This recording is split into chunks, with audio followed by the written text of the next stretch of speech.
¿quién va a incrementar los niveles de glucosa más rápido en el alimento? A, B, el C. ¿Por qué? Porque hay más amilopectina. Este lo voy a resaltar en rojo porque, o sea, él es más fácil de romper. Esta amilopectina. O sea, alimentos que en su composición tienen más amilopectina, incrementan el índice glicémico. Incrementan el índice glicémico. Y G es índice glicémico. Y nuevamente para que quede en la grabación, en nutrición, específicamente en alimentos, nos basamos en un valor llamado ratio o proporción de amilosa y amilopectina. ¿Qué es lo que me conviene tener más en contexto nutricional para que no se me suma mi glucosa? ¿Qué es lo que me conviene tener más? ¿Por qué? Porque la amilopectina es más rápido, más rápido se rompe. Y si se rompe la amilopectina más rápido que libero, glucosa. Entonces, miren, ahí resalten en su PPT esta molécula de acá.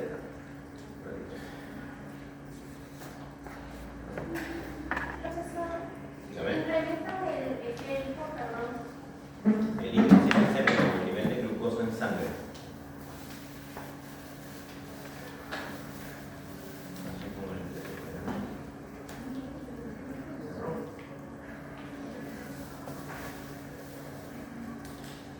Bueno, miren chicos, ¿quién es más rápido rompible? ¿Sí?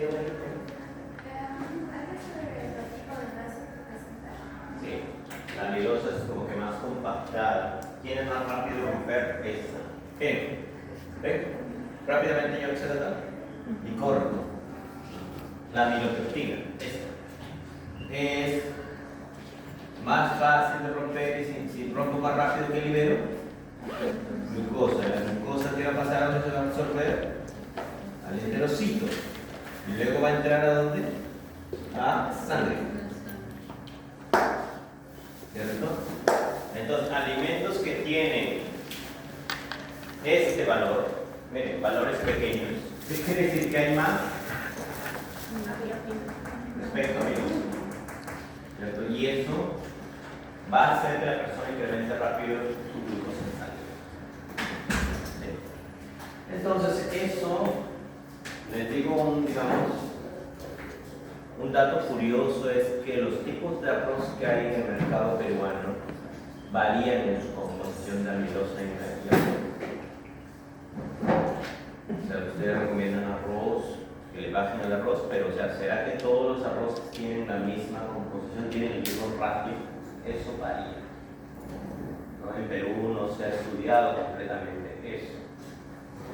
Entonces nosotros en una investigación vamos a probar arroz nomás, un tipo de arroz, pero sería interesante probar con estos ratios.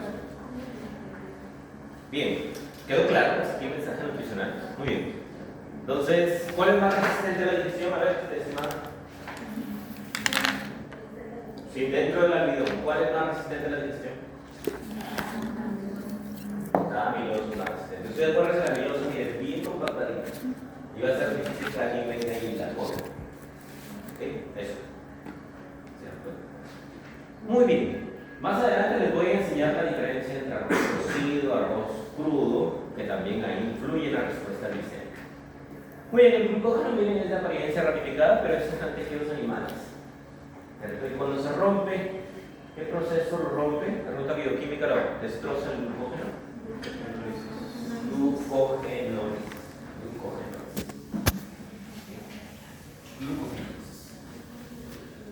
Muy bien, si apuntaron esto, chicos, esos ejemplos de ratio, proporción. Muy bien. Tipos de carbohidratos, acá teníamos la quitina, el insecto, la celulosa, ¿cierto? La celulosa, que ¿en dónde estaba? En las plantas. Para el celular era una fibra soluble insoluble. No se olviden, por favor, que las fibras solubles, el humano no las digiere, pero ¿quién las digiere? La microbiota. Entonces, cuando usted consume fibra soluble, va a pensar, oye, yo la voy a absorber. No. La fibra soluble es comida, entre comillas, por son por ahí que ceden un poquito, pero la gran mayoría no son digeribles ni por la microbiota. ¿Y a dónde llegan a parar? A las heces. Ayudan a aumentar el bolo fecal, todo eso. Bien, miren, acá les había dicho algunos ejemplos. Esto de las carnes, ¿cierto? Pregunta, a ver si hemos estudiado. ¿Quién de estos tres animalitos antes de morir estuvo más estresado? El primero. ¿Y por qué el estrés ha causado eso? ¿Qué hace el estrés en el animal? Pone que Cuando el animalito se estresa, su glucógeno se rompe, ¿cierto? Se rompe. Y si su glucógeno se rompe, ¿qué va a pasar? Cuando el animalito muera, la cantidad de glucosa va a ser baja, ¿cierto? Recuerden, se estresó, su glucógeno se ha roto antes de que muera. Y si su glucógeno se ha roto, ¿qué pasa con la glucosa baja? Si la glucosa baja, la cantidad de ácido láctico baja. Y usted dirá, pero aquí quiero ácido láctico y una carne. El ácido láctico es muy importante para el proceso de formación de carne. Porque no se olviden que cuando el animalito está vivo, se le llama músculo. Y luego hay una serie de cambios bioquímicos para que se llame carne como tal. Por eso estoy pidiendo, digamos, la carrera está de acuerdo con química de alimentos para poder entender esta parte. Aquí hay cambios bioquímicos. Cambios bioquímicos. O sea, no es lo mismo músculo que carne. Músculo es cuando el animalito está vivo. Carne se forma cuando hay cambios bioquímicos. ¿Quiénes son los responsables de esos cambios? Lactato. Pero como el lactato está bajo, ¿se va a poder formar carne apropiadamente? No, o sea, va a ocurrir esto. ¿Cómo se llama esta carne? Carne oscura, firme, ¿qué más? DFD. Seca. Seca. Carne oscura. Se le llama DFD, que es, en inglés significa dry, firm, ¿qué más? Está. Entonces, seca, firme, ya usted lo ve como lo recuerda. Ahora acá, en una carne normal, ¿qué ha pasado? Carne normal, ¿qué ha pasado? La cantidad de glucógeno es apropiada. ¿Sí? Y si la cantidad de glucógeno es apropiada, cuando el animalito muere, ¿qué pasa con ese glucógeno? Se convierte en, o sea, luego de muerto. O sea, cuando ha muerto, el glucógeno se comienza a degradar. Forma glucosa cuando se está habiendo esa transición músculo-carne. Y esa glucosa que se convierte a lactato o ácido láctico, ¿cierto? Entonces, ese lactato va a estar en niveles apropiados y va a asegurar que haya un pH aprox. ¿De cuánto? 5.6. Ese es el pH, digamos, que asegura esta buena transición. Músculo, carne. Entonces, muere el animalito con una cantidad de glucógeno. Cuando se está formando la carne, ¿qué está pasando? El glucógeno se rompe. ¿A qué? ¿Y esa glucosa? ¿Por qué el lactato? ¿Por qué creen? A ver qué dice. Les doy un punto. ¿Por qué después de haber muerto un animal se favorece la formación de lactato? En esa transición músculo-carne. Un punto. Ya. Muy bien, estimado. Tiene un punto ahí para su espacio. Es ausencia de oxígeno. O sea, si ha muerto, ¿hay oxígeno en sangre? No. Entonces, eso hace que la carne se forme, la glucosa se convierta en lactato y favorece la formación de un pH 5.6. Pero ¿qué pasa cuando se gastó el glucógeno antes de que muera? ¿Qué pasa? Menos glucosa.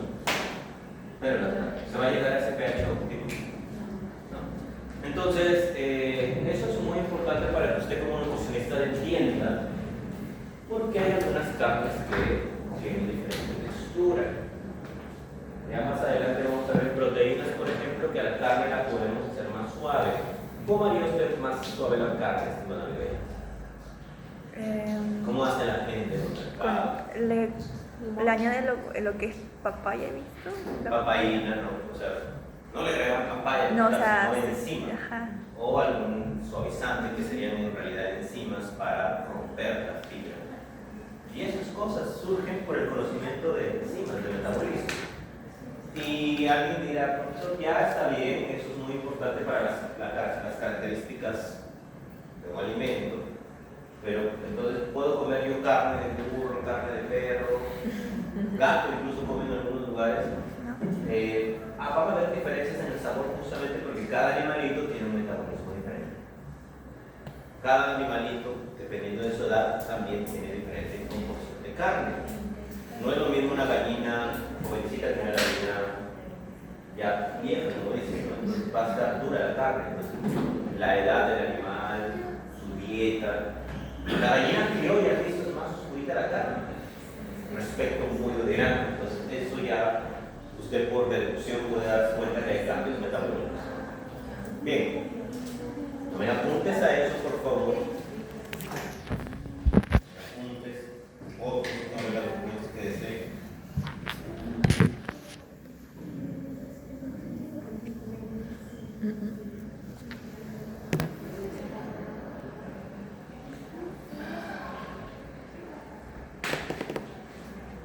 Profesor, entonces se puede decir que cuando la carne del animal está muy dura es porque tuvo Posiblemente estrés. puede ser la edad o estrés, o puede ser que el animalito lo mataron, o sea, no lo mataron, sino se murió y para no desperdiciar la carne lo vieron rápido. Eso pasa, por ejemplo, en el norte cuando se muere una vaca, algo, se enfermó el animalito de un virus. Imagínense, son tan inescrupulosos que agarran al animal muerto así, le sacan su carne.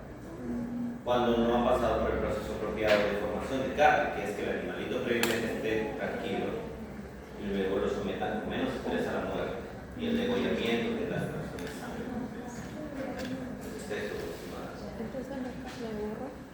Muy bien. La estructura del almidón, recuerden, el almidón que contiene amilosa y amilopectina. Entonces usted hoy día ha aprendido que en los alimentos va a depender del ratio amilosa y amilopectina. Entonces, como un nutricionista, usted cuando esté haciendo sus recomendaciones, váyase a la evidencia científica a ver un poco los rankings, ¿no? ¿Quién tiene menor ratio, mayor ratio? En especial si preocupa usted por sus pacientes diabéticos. Entonces, eso queremos ver en redes sociales, no que digan, no comas azúcar, no comas almidón, o sea, en el almidón, ¿qué ratio? Hay diferencias, hay alimentos que son mejores que otros para pacientes diabéticos. Entonces, ahí tienen en cuenta eso. Juntar esto, por eso es muy importante. Muy bien, entonces, miren, ahí dice que la amilosa constituye un 20% y la amilopectina un 80%. Eso es lo común, ¿no? Otro factor que influye en el ratio. Uno es la genética de las plantas, por supuesto. Lo otro es la maturación. Les había dicho, ¿qué tiene más almidón? ¿Un plátano verde o un plátano maduro? ¿Qué tiene más almidón? Un plátano verde. ¿Cuál es el mecanismo de eso? ¿Plátano verde o plátano maduro? ¿Mango verde o mango maduro? ¿Quién tiene más almidón? Verde. ¿Y por qué el maduro tiene menos?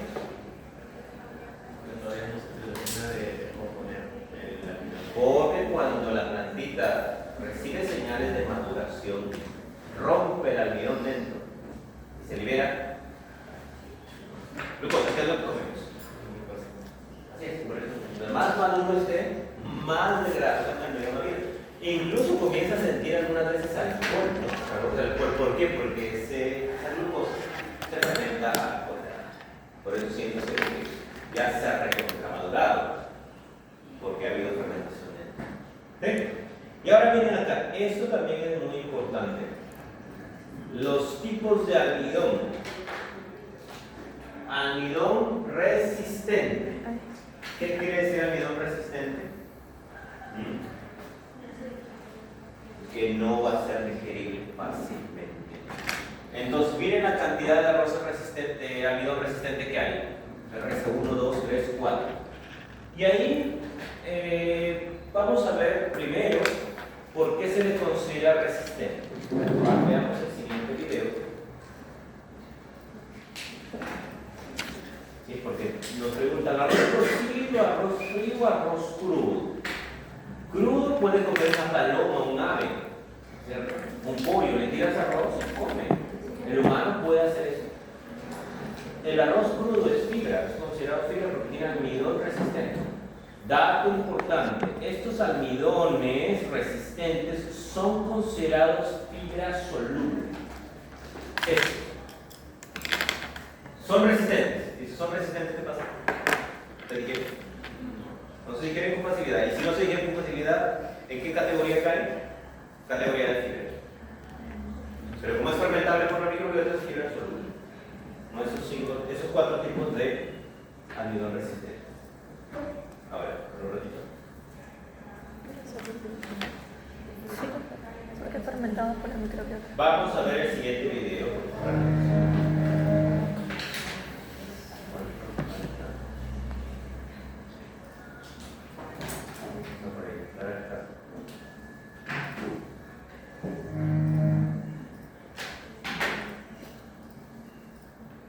Para proyectar el video, bien.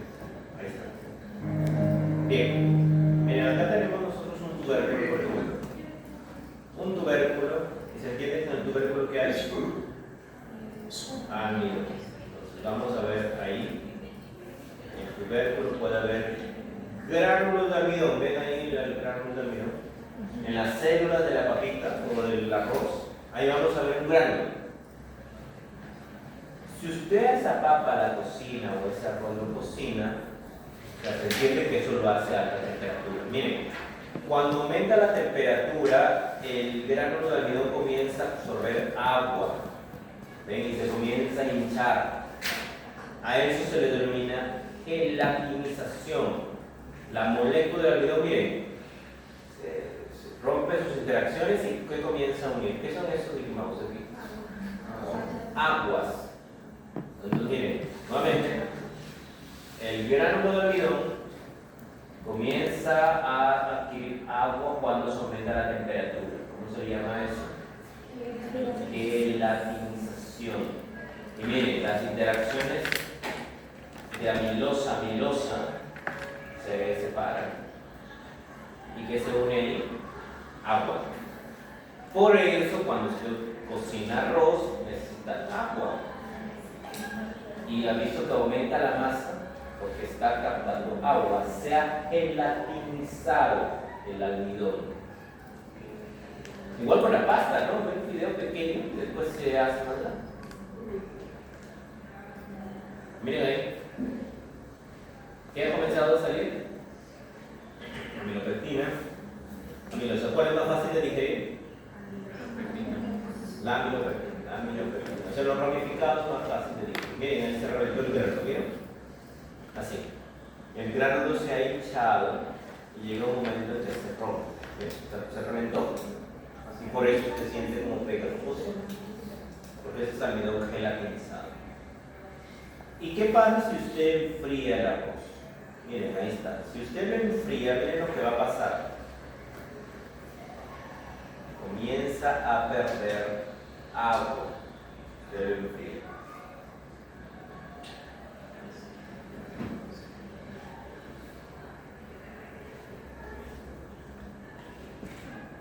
Ven, comienza a perder agua. Y el almidón frío se le llama almidón retrógrado. Primero, ¿cuál era? Almidón gelatinizado, que se convierte luego cuando el frío convierte en almidón retrógrado. El almidón retrógrado, por acá, es un almidón frío.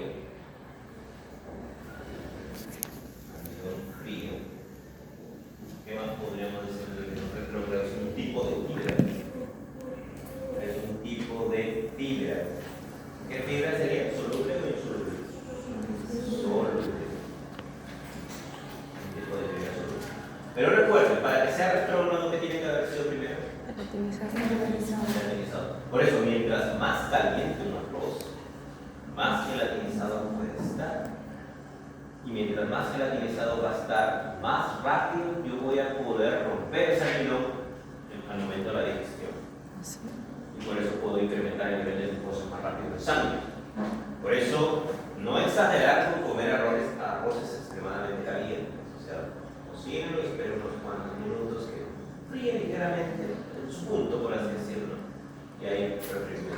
Pero obviamente está que no voy a exagerar con la cantidad, ¿no? La proporción que ustedes recomiendan de arroz, la cantidad. Entonces, porque igual, así esté en su punto y es un exceso, imagínense un nivel de glucosa alto en sangre va a llegar a tener.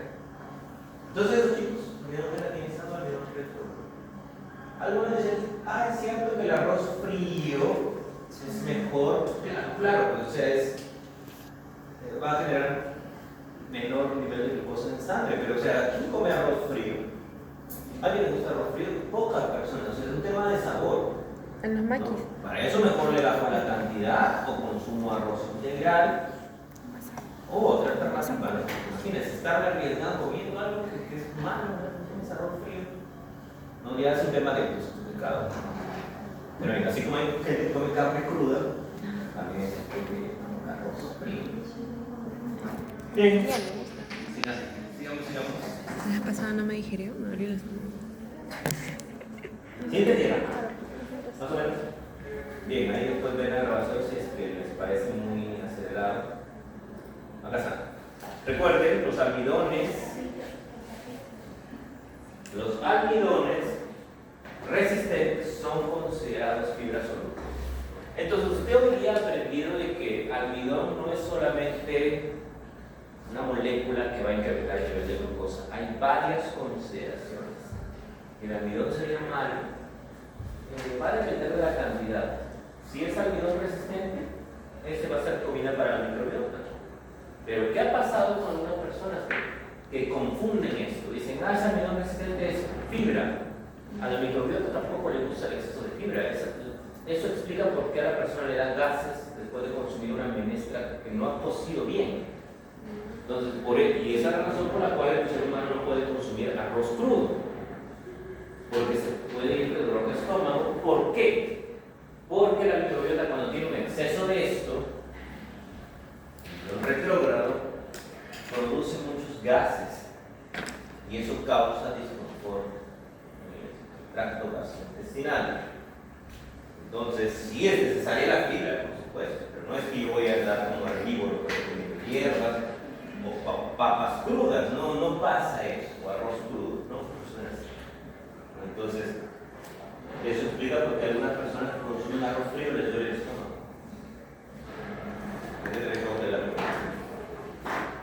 Miren acá, el gránulo de almidón también es muy importante.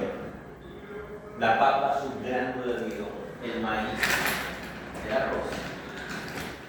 ¿Cuál va a ser más rápido romper? ¿Qué gránulo de almidón? Rosa. Entonces, rápidamente va a exponer sus amilosas aminopeptinas. Por eso, ¿quién va a tener más índice glicémico? Más glucosa en sangre después de la comida. Arroz, porque es más rápido romper este gránulo de almidón. En cambio de la papa, miren, muy grande. Entonces va a ser más difícil cocer esto, ¿no? O sea, en el momento de gelatinizarlo voy a necesitar más tiempo. Entonces ahí tienen en cuenta eso. Por eso la respuesta que vamos a tener por el almidón va a depender del tipo de alimento. El tipo de alimentos, de su tiempo de confusión, todo eso. Dígame. También influye la saciedad, ¿verdad? ¿La saciedad cuál? O sea, la saciedad, como es más fácil comerse 300 gramos de arroz que 300 gramos de papa. Sí. ¿En qué sentido más fácil? O sea, porque el arroz no sacia tanto y la papa sí sacia más. Sí, exactamente. Porque o sea, una vez que lo tiene más, digamos, almidón resistente, entonces cuando lo comemos, el intestino interpreta que es fibra y por eso tiene ese efecto más saciedad. Te mantiene más lleno. Sí, te mantiene más lleno. ¿Por qué? Porque su almidón va a ir rompiéndose poco a poco. Poco a poco y poquito por poquito va liberando glucosa. No así rápido como tal, que las enzimas amilasas se desesperan, rompen a la gran parte del almidón y se libera glucosa rápidamente en sangre. En cambio acá, como hay almidón resistente, es poquito por poquito que va ocurriendo esa ruptura. Sí, por eso es progresivo y te mantiene más tiempo lleno. Muy bien, excelente. Ahora hay otro punto que no sé si les habrán enseñado en el curso previo, son los polioles. ¿Qué son polioles? Observe las moléculas.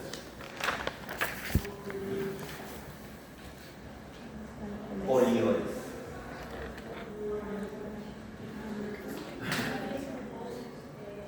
Son azúcares alcoholes. Azúcares alcoholes. Azúcares alcoholes. Y miren, esos azúcares alcoholes producirán energía.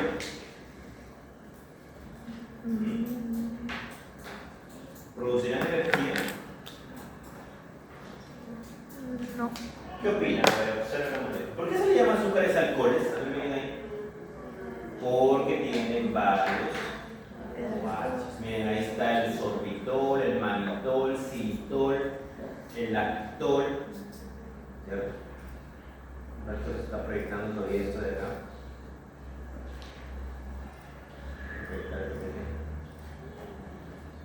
Ya.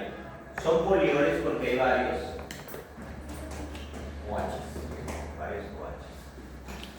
Entonces, ellos no son calóricos. No son calóricos. Quiere decir que no voy a producir ATP a partir de ellos. Ellos lo que tienen es que producen sensación de dulzura.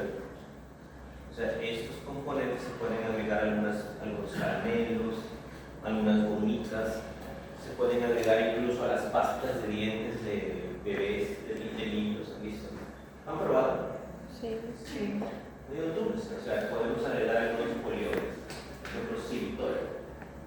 O sea, estos componentes son dulces, o sea, da la sensación de dulzura, pero son calóricos. Su biodisponibilidad es baja. ¿Qué es biodisponibilidad? Por ahí alguien preguntó la otra vez. ¿Qué es biodisponibilidad? La capacidad que tiene el cuerpo para absorber un alimento. Así es, o sea, no se absorben mucho, o sea, son metabolizados por la microbiota. Ellos. ¿Cierto?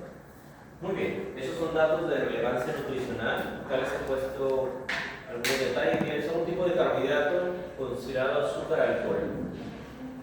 Se usan comúnmente como sustitutos del azúcar. Claro, son edulcorantes. Ellos, por ejemplo, están en el entorno natural, en algunos alimentos. Son edulcorantes naturales, por así decirlo. No se absorben completamente. ¿Y por qué en exceso causa problemas intestinales? Ya les había dicho por qué podría pasar eso. Porque ellos pueden ser procesados ¿por qué? Por la microbiota. Y si la microbiota tiene un exceso de ellos, ¿qué va a pasar con la microbiota? ¿Qué va a producir? Exceso de gases, ácidos grasos de cadena corta, y esos son responsables de los dolores del tracto gastrointestinal. Entonces hay que tener cuidado con eso. ¿Sí? Muy bien. Pregunta, Carlos.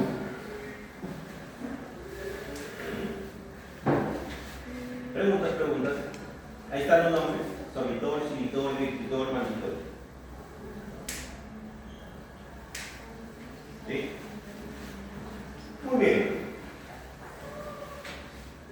Bien, chicos, miren. Ahora, en el caso de diabetes, hay un evento muy nocivo. Este es el componente que es, digamos, peligroso en el cuerpo humano. Normalmente, miren, glucosa. La glucosa normalmente se puede convertir en el cuerpo también a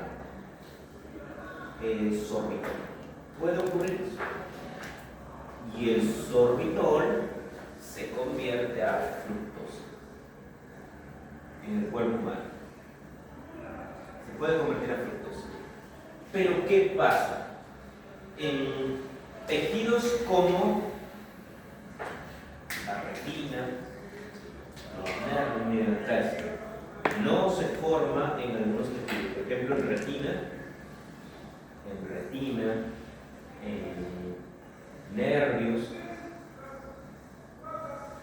en algunos nervios o en las córneas.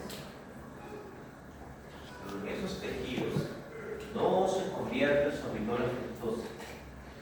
¿Qué pasa? Si yo tengo un exceso de glucosa, ¿en qué pacientes van a tener un exceso de glucosa? Diabetes. El exceso de glucosa, miren qué va a pasar. ¿Qué va a generar? ¿Acumulación de qué? Sorbitol. Y ese sorbitol, usted acá tiene una célula. Ahí está. Si esa célula tiene un exceso de solutos, miren, un exceso de solutos que va a causar un daño osmótico. Un daño osmótico. Y eso causa muerte de estas células. Por eso, en diabetes, ¿qué tenemos? ¿Cuáles son las consecuencias de una diabetes? ¿Ah? Ceguera. ¿Por qué? Porque miren, estas células naturalmente tienen un problema para hacer esto, para deshacerse de los sorbitol. O sea, y nosotros con diabetes podemos sobrecargarla de sorbitol. ¿Qué pasa pues? Daños y ellas las terminan matando. Por eso las consecuencias con diabetes. ¿Se dan cuenta? Un componente que nuestro cuerpo lo forma, que está en alimentos, en cantidades normales no me va a causar problemas. Mi cuerpo lo genera aparte de glucosa, no hay por qué preocuparse. Pero cuando hablamos de diabetes, ahí se genera el problema. Un exceso de glucosa, exceso de sorbitol, y el sorbitol genera cambios osmóticos en las células. Y si estas células se someten a eso, bueno, por eso cataratas, diabetes, retinopexia diabética, que es por... ¿Qué es retinopexia diabética? Bueno, es una enfermedad que afecta a la retina, ¿no? Vamos a ver por ahí. Retinopexia diabética. ¿No? Miren ahí la retinopexia diabética, se están muriendo las células. Miren la retina, ¿cómo se llama? Logrado. Y ahí, bueno, si quieren curarlo, miren lo que van a hacer. Pinchar el ojo. Lo pinchan para remover estas cosas. Retinopatía diabética. Diabetes. Imagínense tener esas condiciones.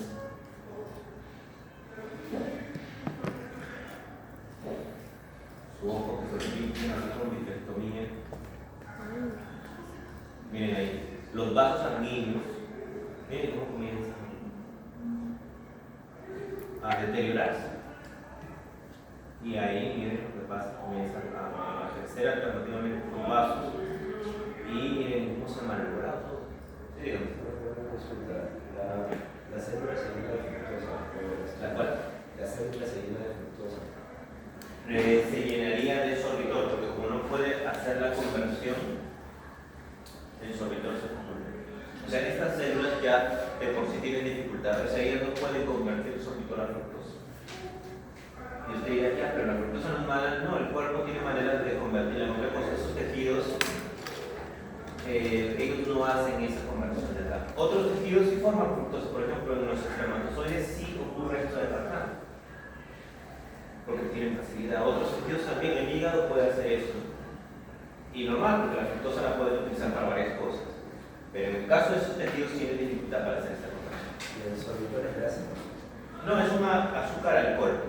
Y es una molécula que, si se acumula en exceso, causa daño osmótico y mata la célula. Como el caso que estamos hablando. Como el caso que estamos hablando, sí es. A la retina, a los vasos sanguíneos. Pues tengamos en cuenta eso. Por eso la diabetes es una enfermedad muy catastrófica. Bien, digamos, miren ahí puede estar los azúcares alcoholes. Por ejemplo, que le han agregado acá esta mantequilla de maíz.